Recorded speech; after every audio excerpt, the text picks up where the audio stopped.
Item Number SCP-3241. Object Class Cater. Special Containment Procedures. SARC is to continue developing a safe and effective containment strategy for SCP-3241. Until such a strategy exists, procedures to contain SCP-3241 will focus on mitigation, observation, and the prevention of outside contact. Personnel are to cooperate with the JMSDF and other naval and aeronautic authorities to enforce a 75-kilometer exclusion zone around SCP-3241. Only Foundation-operated vessels are permitted to enter this zone. Surveillance drones are to be deployed on a weekly basis into SCP-3241 to monitor its rate of expansion. Should this rate change, SCP-3241's current containment director is to be notified immediately. The use of SRAs within SCP-3241's exclusion zone is strictly prohibited. Pending completion of the inquiry into the events on November 5, 2015, no personnel, Foundation or otherwise, are permitted to enter SCP-3241 without O5 approval. Description: SCP-3241 is an irregularly shaped volume, approximately 12 kilometers in diameter, centered upon the SS Sommerfeld, formerly SS Chavez. It exhibits numerous spatial, temporal, molecular, and biological anomalies. Although the nature and severity of these anomalies fluctuate with no discernible pattern, they do not extend beyond SCP-3241. SCP-3241 is currently expanding at a rate of approximately 4 meters per day. The SS Sommerfeld is a cargo ship constructed in 1963 by Sun Shipbuilding and Dry Dock Company. It was purchased, refurbished, and rechristened in 1995 by DLS as part of a Foundation-sponsored contract to provide a transport for low-risk anomalies and anesthetized ontokineticists from the decommissioned Site 97 to Site 82. In 1998, the ship was lost along with its crew, anomalies, and all 5 ontokineticists on board. An inquiry conducted by the Foundation in 1999 attributed this to a mid-transit containment breach followed by the failed deployment of its emergency safety system, consisting of 6 linked SRAs. In 2015, the SS Sommerfeld was discovered adrift 200 kilometers west of Odo Island. This led to the formation of SARC to assess the sudden emergence of SCP-3241 and develop a safe and effective containment procedure for it. In 2018, new evidence came to light regarding possible malfeasance on the part of Daniel DeVorn and DLS. A second inquiry was conducted into the events of 1998 and 2015. As a consequence of this inquiry, all current and future contracts with DLS have been suspended. Daniel DeVorn remains at large and has been designated as POI 3241-347. Addendum 3241.1 Loss of the SS Sommerfeld. On September 17, 1998, the SS Sommerfeld departed Jacksonville, Florida, USA, for Itaguaí, Rio de Janeiro, Brazil. At 17:21 UTC, the Coast Guard received a signal from the ship's EPIRB, emergency position indicating radio beacon, placing it near the center of the Atlantic Ocean, 33.49 degrees, negative 54.26 degrees. At 18:06 UTC, the EPIRB broadcasted another signal placing it in the vicinity of the Sikota Eileen mountain range, 46.12 degrees, 136.96 degrees. At 18:55 UTC, COSPAS-SARSAT satellites received a final transmission from the beacon. Its position could no longer be determined. All subsequent attempts to establish communication failed. Early recovery efforts were hindered by Hurricane George, an inability to determine the SS Sommerfeld's location, and DLS representatives who incorrectly insisted to Foundation officials that the vessel was not lost, but merely delayed on account of severe weather conditions. Daniel DeVorn defended this decision during the 1999 inquiry. Her emergency beacon was sending a signal, but the coordinates were all over the place. They made no sense. We've had distress beacons misfire before, so we figured it was malfunctioning. We couldn't establish radio contact to confirm on account of Hurricane George.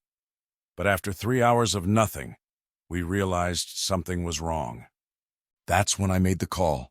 I called Jack myself. I told him something was wrong. I told him Sommerfeld had gone missing. Once the SS Sommerfeld was declared lost, the Foundation immediately mounted a joint search and rescue operation with help from UNDAC, United Nations Disaster Assessment and Coordination, the GOC, Global Occult Coalition, United States Coast Guard, Air Force, Air National Guard, and Navy.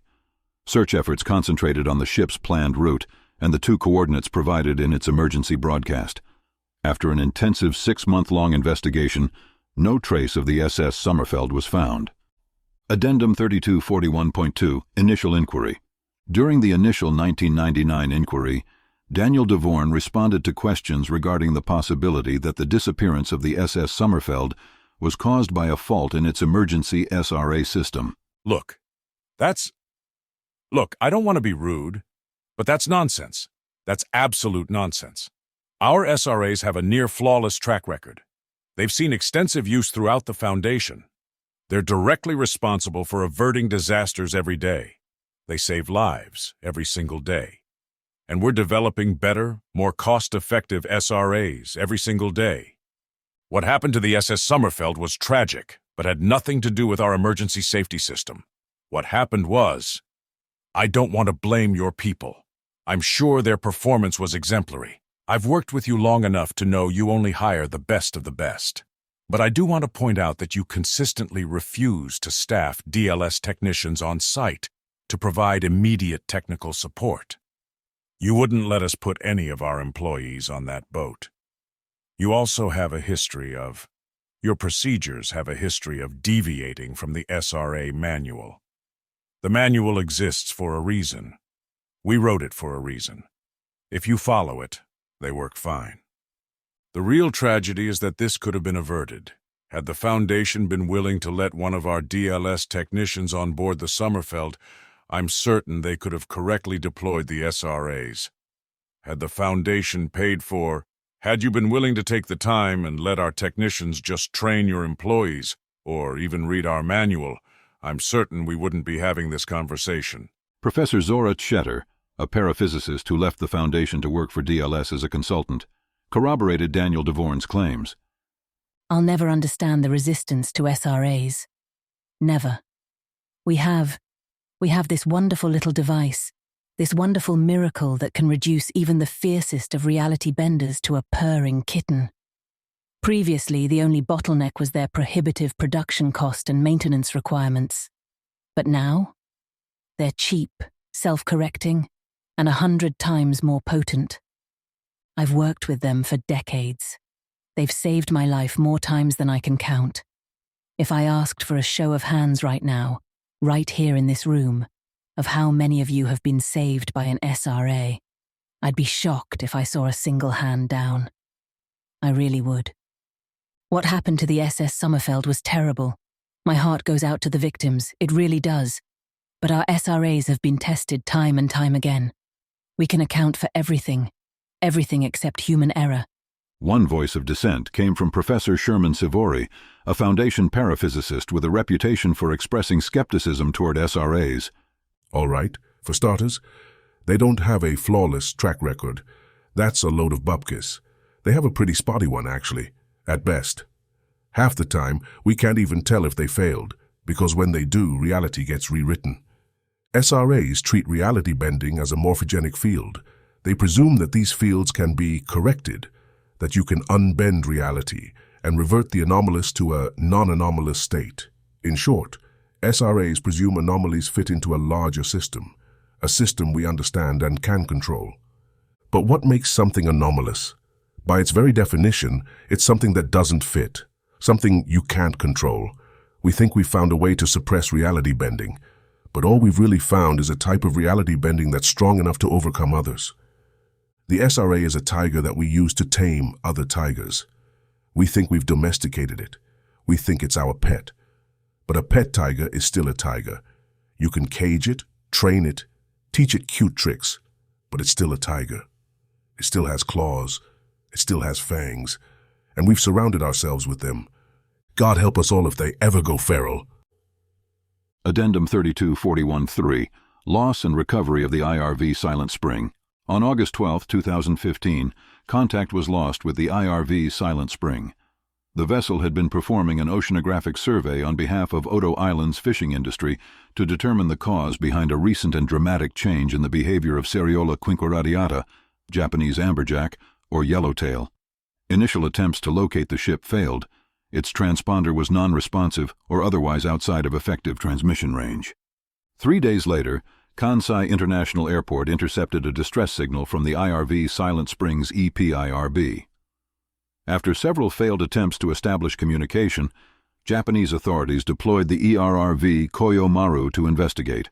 This effort was abandoned when an onboard radiometric sensor, installed in the wake of the 2012 Fukushima Daiichi disaster, detected small but significant levels of ionizing radiation from the vessel. Japanese authorities then contacted the Foundation, who mobilized MTF Theta 5, the bigger boat, alongside Beta 7, Maz Hatters, to take the IRV Silent Spring into custody. Miguel Quinones, the acting CO of MTF Beta 7 at the time, described his experience with the vessel during the 2018 inquest. So when the JMSDF called us, we figured it was just Old Man Jenkins up to no good. Happens a lot. Some freshly promoted bureaucrat panics, or tries to pass their disaster off on us. We've even had a few cases where someone tries to make a perfectly ordinary problem look anomalous. This one time I heard a guy even... Right, sorry. Anyway, we were pretty sure we'd be finding a dead whale tangled up in a buoy or something. We still followed procedure, though. Complacency is what gets people killed. You learn that lesson on day 1. Came at it upwind to minimize exposure. It's a good thing, too. The stink alone could have dropped us all. It definitely wasn't a whale, but it didn't look like a boat either. It looked like a giant blob of rotting meat. A spongy floating meat slab. Snoopy picked up some static, but not a lot. We still took every precaution. We took a few extra ones just to be sure. We didn't have any clue what we were looking at. We didn't even know there were, people. We didn't know there was, anybody in there. We just hooked it up and hauled it away. Figured the lab coats would sort it all out. The IRV Silent Spring was transported to a temporary provincial site for containment and evaluation. Researchers soon discovered it previously hosted a colony of over 300 unidentified species of microorganisms. Despite this microbiome's incredible complexity and interdependent functionality, a mass extinction event had occurred prior to recovery. The vessel's exterior was sheathed in an expired colony of microscopic arthropods, hollow calcium carbonate nodules extruded from the ship's surface at multiple points. Endoscopic and sonographic surveys determined that they extended through the hull as part of a rudimentary respiratory system. Large internal cavities of elastic tissue could expand and contract to regulate airflow. Upon dissection, researchers discovered that the vessel's interior topography was connected by a complex vascular system of thin, flexible tubing responsible for the circulation of nutrients and expulsion of effluent. These tubes extended into the IRV Silent Springs crew. Each crew member's central nervous system had been partially extricated and fused into a singular neural mass incorporated into the vascular system, which supplied the brain tissue with glucose and oxygen. The purpose or function of this congealed neural mass could not be determined. The module containing the IRV Silent Springs EPIRB and VDR, Voyage Data Recorder, was found intact. The microbiome had failed to penetrate its exterior shell. However, repeated exposure to ionizing radiation had corrupted the device's internal memory, rendering it irrecoverable. While retracing the IRV Silent Springs' initial route, a Foundation-operated submarine, the SCP-F Stravinsky, encountered a cargo vessel adrift 200 kilometers west of Odo Island, Japan. The ship had no AIS, automatic identification system, did not respond to hails, and emitted significant levels of ionizing radiation. The SCP-F Stravinsky launched a Panopticon-class surveillance drone toward the vessel. Prior to an unexplained mechanical failure, digital imagery from the drone confirmed the ship's markings as a match for the SS Sommerfeld. Addendum 3241.4, Initial Response. On October 26th, SARC was assembled to assess the extent of the SS Sommerfeld's threat and develop an effective containment strategy for it. Brian Browning, a veteran Foundation field agent and Site 97's former site director, was assigned as the containment director. Close observation of the SS Sommerfeld was all but impossible on account of its unpredictable properties. Surveillance drones sent into its area of effect experienced numerous mechanical failures. In order to acquire more data, Director Browning requisitioned several SRAs from DLS and ordered them mounted inside the SCP-F Stravinsky. The submarine was to approach SCP-3241 under the cover of a morphogenic field and attempt to retrieve its VDR. Several members of the SCPF Stravinsky's crew refused Director Browning's orders. This group included the vessel's executive officer, Leslie Horton. She explained her decision in 2018.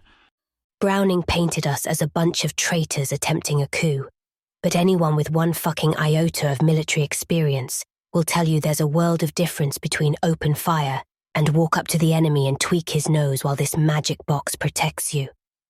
Besides, this wasn't a military operation. There was no immediate threat. We had every right to stop work over safety concerns. And that's precisely what we did. Professor Bakshi is the reason why, though. Bakshi had experience with SRAs. Real experience. And he didn't trust them. He told Browning that his plan would put us at risk. When Browning told him to piss off, Bakshi came to us directly. He explained these things. The SRAs. He told us they were unreliable. Described it like trying to put out a fire with a flamethrower. Sometimes it works, and sometimes you just burn the whole goddamn neighborhood down.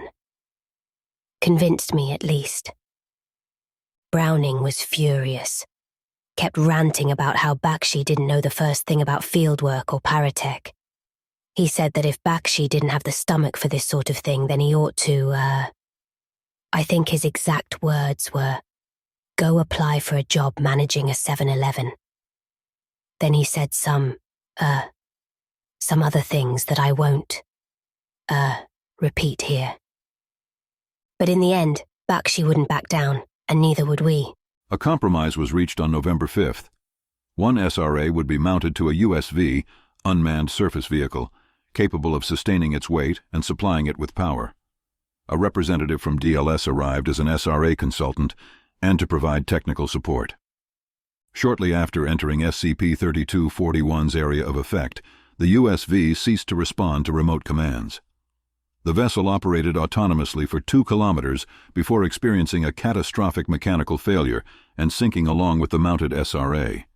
As this was significantly farther than what previous drones had achieved, the DLS representative claimed that the SRA had worked. Furthermore, he claimed that control over the drone had likely been lost on account of the SRA's morphogenic field not being wide enough to prevent anomalous disruptions of incoming radio transmissions. He concluded that a network of overlapping SRAs, combined with manual adjustments made by a licensed SRA operator, would be more than sufficient to overcome any of SCP-3241's anomalous effects. Director Browning agreed with this assessment. He again ordered the crew of the SCPF Stravinsky to mount SRAs into their vessel and proceed into SCP-3241's area of effect, with Professor Bakshi, the only licensed SRA operator present at the time, on hand to make adjustments as required. Again, several members of SCPF Stravinsky's crew refused. Director Browning then ordered 3 of the 5 remaining SRAs to be mounted on the SCPF Beagle 3, a small 4-man patrol boat, and assembled a team to personally accompany him into SCP-3241's area of effect. When Professor Bakshi refused to accompany Director Browning, he asked the DLS representative to fill Professor Bakshi's role instead. In 2018, Professor Gambhir Bakshi gave the following testimony regarding Director Browning's request for the DLS representative to operate the SRA. Raymond Asakawa, the technician from DLS, that was his name. He was young, very bright too. I found out later that he was studying to be a computer scientist. He just worked this job to pay his tuition. I don't think he'd know. I know he didn't intend to mislead anyone. He just trusted his training.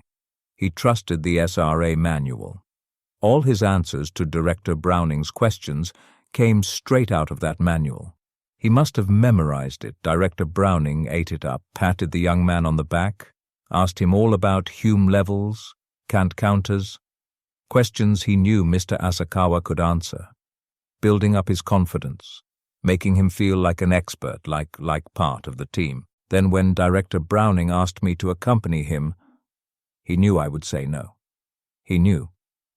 He turned to Mr. Asakawa, and that's when I realized what was going on.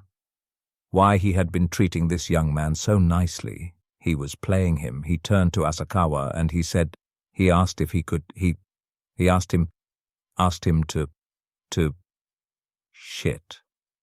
Sorry. I'm sorry. I don't usually, I need a moment. Just give me a moment. It's been a long time since I've talked about, I'm sorry. Okay. All right. Okay. I'm all right now. Sorry. Sorry for the cussing. He looked so scared right then. Mr. Asakawa, I mean. I think he was starting to realize that there was a very real danger here. But then Browning said something, I don't even remember what. Something about how back in his day they didn't have SRAs. How they could have saved so many lives back then. How important Asakawa's work was. Something like that. Then Asakawa smiled and he was looking at me before. When he was scared, he was looking straight at me. Me, like he was expecting me to save him. And I could have saved him. I could have said no. I could have said absolutely not. I could have pulled that boy off the boat and told that fat racist to go screw himself. But I didn't. I was so angry at him. Browning put his pride before all of our lives. I wanted him to be punished. He deserved to be punished. And that's why Raymond Asakawa is dead. He asked me to save him. And I didn't because I was angry. I'm not sorry that Browning is dead. Screw him. He deserved worse. But I am sorry about Raymond Asakawa. A day doesn't go by that I'm not sorry about Raymond Asakawa. I let that happen. I let that young man die. It should have been me on that boat. I'm sorry, God, I'm so sorry. Director Browning boarded the SCP-F Beagle 3 with his team and approached SCP-3241. Out of the 4 team members, only Jackson Vacola, a veteran containment specialist, survived. We were about half a kilometer in when I realized something was wrong. It was this low keening noise behind me, like something was off with the engines. I started thinking about what I'd do if they went belly up. Couldn't risk swimming for it. Then I remembered the tow line. They could reel us back. That relaxed me a little. But that sound just kept getting louder and louder. Something felt off about it, too shrill, not mechanical enough. I finally turned around and, wasn't the engines. It was the kid, the one DLS sent us. He'd been screaming for a while now. Wasn't hard to see why. What surprised me was that he could scream. Big chunks of him had turned into glass. You could see straight inside him, like somebody installed a bunch of windows all over his body. There was this web of veins that wove through his guts, like pink silk ribbons. When he moved, it made this horrible noise, crackling and popping, like somebody grinding their heel down into a sack of light bulbs. The glass started splintering. Jagged lines shot through him and bit into his innards. Blood trickled along the cracks, then dribbled out of him. Real slow. Sanchez had turned inside out. Didn't seem to mind. I think he even winked at me. And Browning, I'm not positive, but it looked like his bones were evaporating.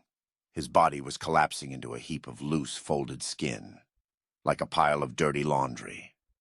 This foul-smelling yellow smoke kept pouring out of all his holes. I think the engines croaked at some point. The last thing I remember was them hauling us back as fast as they could. That's when I passed out from the pain. When I woke up a few weeks later, they told me Sanchez and Browning were DOA. The kid took about 20 minutes to finally shatter and bleed out. As for me, got pretty lucky. Only lost 3 limbs and half my intestinal tract. Look, Browning was a son of a bitch, I'll give you that. He and I joined the Foundation during the glory days. We did things differently back then. And when the times started changing, he couldn't change with them. He was my friend, yeah. He was also a terrible human being. I know that. I've always known that. But for all his faults, he's not the reason I now drink my meals through a tube and crap them into a bag. I don't blame the kid either. He wouldn't have come along for the ride if he didn't swallow this SRA horse hockey just like the rest of us. And I sure as hell don't blame Gambhir Bakshi. As far as I'm concerned, that man is a saint. But Daniel DeVorn, I swear to God, if I ever lay eyes on that man, I will crawl out of this wheelchair and rip his throat out with my bare teeth. It didn't do a blasted thing. You hear me? Not a goddamn thing. If anything, it made things worse. None of the drones flipped inside out. None of them evaporated into smoke. None of them turned into glass. No, they all just broke. It wasn't until we tried using his products to contain his crappy boat that I ended up in this blasted chair. Wherever you are, Mr. DeVorn, you ought to get down on your knees and thank God Almighty that the Foundation has changed. Because back in my day, this story wouldn't end with some sort of inquiry. It would end with you in an orange jumpsuit, thrown into the deepest, darkest hole we could find. It would end with us laughing while we sipped ice-cold beers and made bets on how long it'd be before all our monsters got tired of your screams. Addendum 3241.5, recovered emails. On January 3, 2018, an anonymous source provided the Foundation with several terabytes of data taken from DLS's intranet. This data included numerous email exchanges between Daniel DeVorn and his staff in regards to the installation of the emergency SRA system in the SS Sommerfeld. Date, 16/04/1995. Subject, response, emergency SRA system, from Simon.Tklekos to Daniel.DeVorn. You can argue that correlation does not equal causation until you're blue in the face, Dan. But the correlation is 1-to-1 across the board for over 10 years. And even if it didn't correlate, it doesn't change the fact every anchor out there, including the ones that have been in service for decades, are experiencing failure events with increasing regularity.